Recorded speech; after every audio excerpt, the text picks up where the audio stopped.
Welcome back to Theresa.is.Dead. My name is Theresa and I'm very much alive. And if you're new here, welcome. I have an awful garbage mouth, and if you're not into that or weird shit in general, then this is not the place for you. Feel free to X out the video here, no harm, no foul, but I'll remember our time fondly.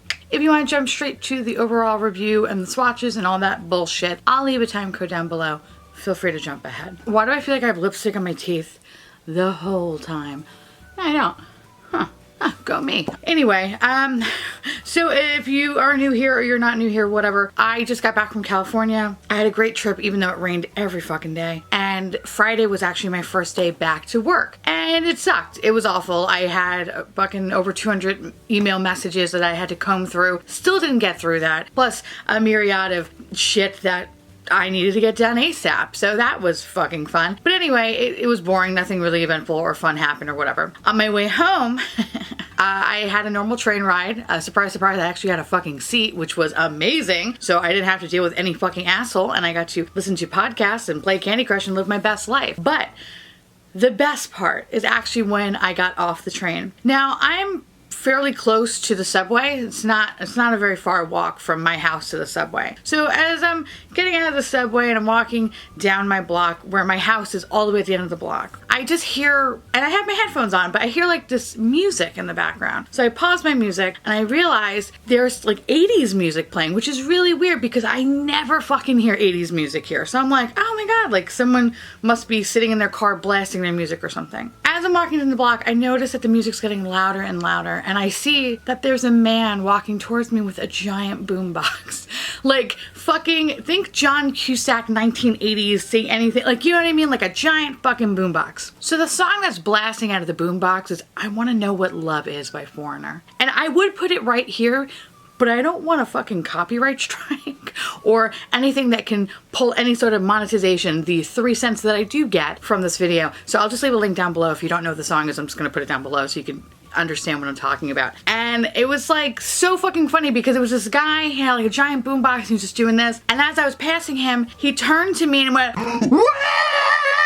and just like lost his mind. I just started laughing because who the fuck does that? Especially at 6 o'clock at night where I live. Like, it's just fucking unbelievable. So fine, whatever. So I'm walking down the block and I'm like, shit, I should actually take a video of this. So I turn around and I couldn't get a good video or anything like that because he was too far down the block.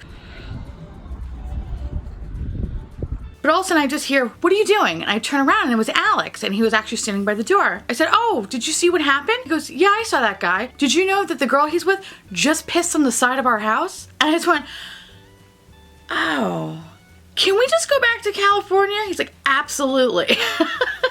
It was so funny because when I was staring at him, I didn't even notice that he had a fucking girl next to him. But I guess he did. I guess it was just, you know, I Want to Know What Love Is just fucking totally blinded me to anybody else but him and his boombox. But this is 6 o'clock on a Friday night. Like, I can understand if this was like 3 o'clock in the morning. I get it. Like, you know, I understand like people pissing on things. Like, we all have been there. And you could probably, you know, oh no, I would never. We've all been in situations where you had to fucking go. You had to go, okay? I actually have a really good story, a really embarrassing story. And fuck it, I might as well share it. One time I got really, really drunk in a bar. And the bar was in Manhattan, and I got on the train, and the train was maybe about an hour and 15 minutes from the bar to my house, right? So I had to be about 20, probably like 19. Actually, I was probably 19 years old. Don't ask why the bar served me. We're not here to talk about that, but whatever. Anyway, as I was coming home, I had to take at least 3 trains to actually get to my house. So the second train that I was on, I had to get off and I had to wait for like the express train to come in, and there was nobody on the platform, and I really had to pee so fucking badly. So I noticed that there was a garbage can all the way at the end of the platform, okay? So I was like, all right, I'm gonna go to the bathroom by that garbage can, no one's around. I'm really sorry, MTA gods, but I really have to go, right? Like, it was critical mass, like to the point where I would fucking piss myself. Like, it was really bad. I go to like the garbage can area, I wait a couple minutes, nobody on the platform, nothing. So I was like, okay, it's time to go. So whatever, I'm popping a squat next to this fucking garbage can, and all of a sudden a train comes in. And I was like,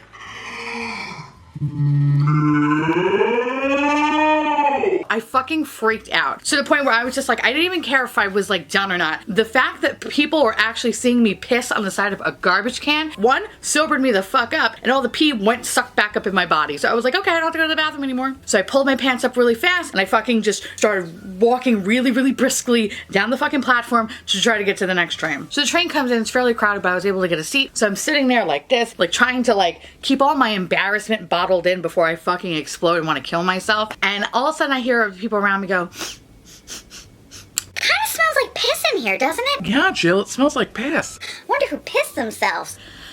well, you see, ladies and gentlemen, I happened to look down and I noticed that I pissed on the back of my leg. So to add insult to injury, I had to ride home like that for a half an hour. Needless to say, I never did that again. But anyway, so the point of that story is sometimes shit happens. However, this is 6 o'clock in a residential neighborhood, so I don't really understand the need to piss on the side of my house. But in any case, it was a nice welcome back present, so glad to be home. On today's video, we're going to be talking about Lime Crime Venus XL2 palette, which is this beauty right over here. But before I give you my overall thoughts, let me read you a little bit about the palette. Venus XL2 retails for $58. Blossom and Bloom with Venus XL2. The earthly rebirth of the ultimate grunge eyeshadow palette. Boldly unearth 18 all-new shades in 4 rich, buttery smooth formulas, matte, metallic, foil, and sheer iridescent. Our down-to-earth Venus XL2 reigns supreme with flowing neon green hair, a gold laurel crown, and a delicate septum ring. Our iconic Venus gets a modern revamp. She has all the edge of grunge with a soft acoustic side. Okay, no. I don't know who writes copy for this stuff, but it's just like, I feel like I've had cringier descriptions on things. And first of all, I didn't even realize she had a fucking septum ring. But then when I hold it this way, it kind of glows. In any case, for $58, what do you get? By the way, I did purchase this through Ulta. I had some points and I was able to get this motherfucker for $10.88. So keep in mind, my review is on a palette that I only paid $10.88 for. Just want to throw that out there. Anyway, so this beautiful little palette here is actually bigger than I expected. Online, I thought it was going to be smaller, but this bitch is pretty big and I like it. I think it's actually really pretty and I like the weight of this palette and I love this little gold detail here. It's very opulent. When you open this palette up, you do get this beautiful mirror that you have here, along with this really nice detailing on the side that kind of just matches the front of the palette. So when I first saw this palette, I didn't really give a fuck about it. I thought this palette looked more pink online. A couple of you guys actually tagged me into it and I was like, oh, okay, yeah, whatever. I don't think I'm gonna get it. And then I kind of looked at it again on the Lime Crime Instagram because I don't know, sometimes I love Trend Mood, but sometimes she fucking, I don't know what she does to the fucking pictures or something, but sometimes the colors are shifted. People need to stop using fucking filters on things. That's straight up, number one. But it was something about it that kind of turned me off. However, when I looked at this palette on the Lime Crime Instagram page, I was like, oh, this is actually really pretty. There's actually more greens than I thought it was going to be. I only own 2 Lime Crime palettes. I own the birthday palette, which is okay. It's not bad. And I actually own the little one. What the fuck is the little one called? Is that a Venus one too? Yes, I own the Venus 2 eyeshadow palettes because this guy right here, I don't feel like getting up because I'm fucking lazy. I like this palette. I never did a review on it and I actually purchased it when it was like Ulta's 21 Days of Beauty or some bullshit where you actually got it for half price. Because I guess it's normally $38. I got it for half price of that. I don't feel like doing the math, so you can figure that out. I actually really do like Lime Crime formula. I think a lot of people are kind of mixed on it. I don't see a lot of people going crazy about it and I don't see a lot of people hating it too much. I think it kind of just falls in the middle, especially in a day and age where there's so many fucking makeup companies kind of just competing to be the top dog. I feel like sometimes Lime Crime can be lost in that shuffle and maybe that's just my thinking. I could be wrong, let me know down below. When I saw the palette, I was like, oh, you know what, I'm gonna fucking try it. I use all my points and I wound up getting it for $10.88. And I have to say, for $10.88, it's so fucking worth it. I definitely think for $58, it's worth it. This is a beautiful palette. Actually, I think it looks more stunning in person than it does online. And the colors are so soft. And it's weird because I've been really into more brighter colors. Like I want fucking pops of green. Like I want you to see me from fucking 3 blocks away beach. But I really like this. And I think it's because maybe I'm just over winter at this point and I want it to be spring so fucking badly that these are just giving me full fucking spring vibes and it's just so pretty. I have to say, I actually was only gonna do 2 looks for this video, so I actually have one look over here, one look over here. But I also did a look with majority of the pinks. I tried to use almost every color in this palette. Of course, there's 18, so I couldn't use them all, but I feel like I used a fair amount of them, at least in the different finishes anyway. So let's talk about the formula here. Here's my only thing is that sometimes I feel like it's hard for me to kind of separate the difference between metallic and foil. You know what I mean? Like sometimes sheer or iridescent, because when you have some sort of glitter element to it, I just automatically think it's a shimmer and I just kind of write it off as like, oh, you're a shimmer. Okay, so really to me, there's only 2 finishes in this palette. Does that make sense? The mattes in this guy, I really did like. There was kick up. Not a crazy amount, not ABH standards, but there was enough to notice something where I actually had to blow the excess out of the pan. But I noticed that I didn't really get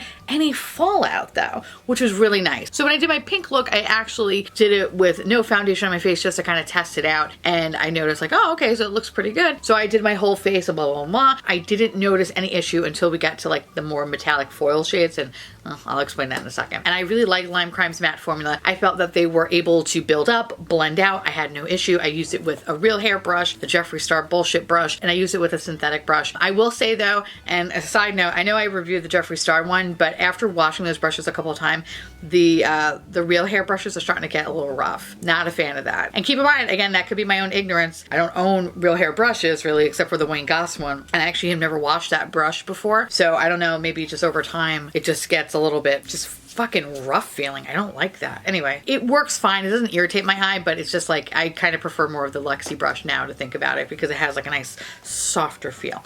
Whatever. This is not a brush review. This is a palette review, bitch. Okay, so bringing it back, I felt like even using those 2 brushes, the colors were picked up. They're very opaque and I had no issue with them. So for the other categories, which are pretty much to me, in my eyes, just glitter, I really like them. I thought they were really pretty, especially kind of the more sheer iridescent had like a light wash of sparkle, but some of them had like a really nice, beautiful shift to them that kind of transforms the color. I don't know, it's so, this palette is really pretty. It's very soft and very feminine, and it's not me. But I think that's what I like. I hate helicopters. So when it came to the shimmers in this guy, I actually used them all with a brush. I didn't use a silicone applicator or the felt tip applicator. I used them all with a brush or just like a finger application, because you know, now lately I've just been getting into fingering myself. That sounded really fucking wrong. Fuck it, I'm gonna leave it. All right, anyway, so welcome to Theresa.'s Dead. I'm a fucking pervert. All right, anyway, so for the shimmer iridescent, I found them to be like really so incredibly pretty. So that's the shade Obscure. It is such a pretty like green yellow color. Is the shade Radiant, which I'll put it right next to it. And it's so funny because they kind of look very similar when you apply them with the finger. As you can see with this one, it's more of like a peachy pale pink kind of color, like a, and it's very peachy undertone to it. And this has like a beautiful kind of minty green feel almost. Beach. It's beautiful. I really love the sheer iridescent, and I actually use them both with a finger as well as a brush and some setting spray, and they both had the same application. They both looked exactly the same. The metallics are incredibly pigmented. Like, I love the shade Phoenix down here. It's such a beautiful deep copper color.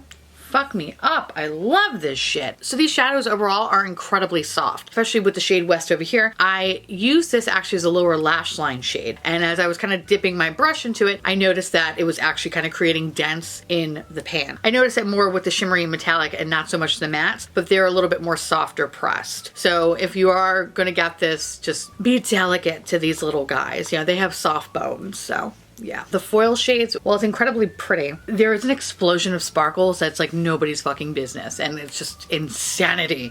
So when I put this so gingerly on my lid, it was like bam, fucking Tinkerbell shit on my face, and I was like, no, I'm not having this today. If you don't like to have that, you know, bukkake glitter feel, I would recommend doing your eye makeup first, especially if you're gonna be using any of the foil shades, and then doing your base later, because it's hard to clean up. You can't clean it up. I tried to brush it away with a large powder brush. It fucking bitch did not want to leave my face. It's like fucking herpes. I can't get rid of it. Other than that, I think the foil shades are fucking beautiful. So I'm honestly really excited that I did purchase this. I'm more excited that I only spent $10.88 on it. Had I spent the full retail value, I would feel very satisfied. I think this palette is completely worth it. I think if you're looking for more softer pinks and greens, I think you're gonna like this. I feel like a lot of people were kind of coming hard for this because I think they wanted more green shades. And for me, I know I'm on the quest for green in 2019, which by by the way, the Quest for Yellow is going to be coming out soon. So hold on, babies. Buckle up for that one. For this year, as I'm looking for more and more greens, I think these greens are actually quite unique, and I like the different undertones of them. I don't know, it's adorable. I love this. This is a great fucking palette. So I'm really pleasantly surprised with this palette. I actually think it's way better than I thought it was going to be. And I'm kind of sorry that I snoozed on it from the initial start, but it's actually pretty fucking solid. I think it's a really nice palette. You can get a bunch of different fucking looks with this. This is definitely work appropriate, but I feel like this is kind of more on the line of spring. So for me, I'm a little bit more excited about it because even though it is February, I'm just like, I need it to be fucking more than 5 degrees right now. But even though this does give me spring vibes, this is definitely something that you could definitely wear throughout the whole year. Like, these colors are really, really beautiful. I love this kind of delicate, soft feel. That's something that I'm not used to, like I mentioned, because I'm just a loud extra bitch. Listen, if you're into this kind of color story and you're into this kind of soft, feminine kind of look, then I think you're going to be really into this. So definitely let me know down below how you feel about this palette. Are you excited? Do you not fucking care? Blah, blah, blah. I'm curious to know. I love hearing from you guys. And yeah, I guess that's about it. On that note, I want to say thank you so much for watching. I truly appreciate it as always. Feel free to like, comment, and hit that subscribe button. It's free. And hit that bell icon for notification of all my future posts. Follow me on Twitter, Instagram, Facebook, Snapchat. Occasionally, me and Alex have been doing a lot more live streams lately, so I'll leave his channel again down below. Feel free to go check us out. We don't really have a set time of when we do things, but I'm trying to be better at just like kind of like letting people know on Instagram and Snapchat before we do it, or while we're doing it. But I don't know, if you want to just be weird with us, fucking come hang out. And yeah, I guess that's about it. So I'll see you little pumpkins later. Bye.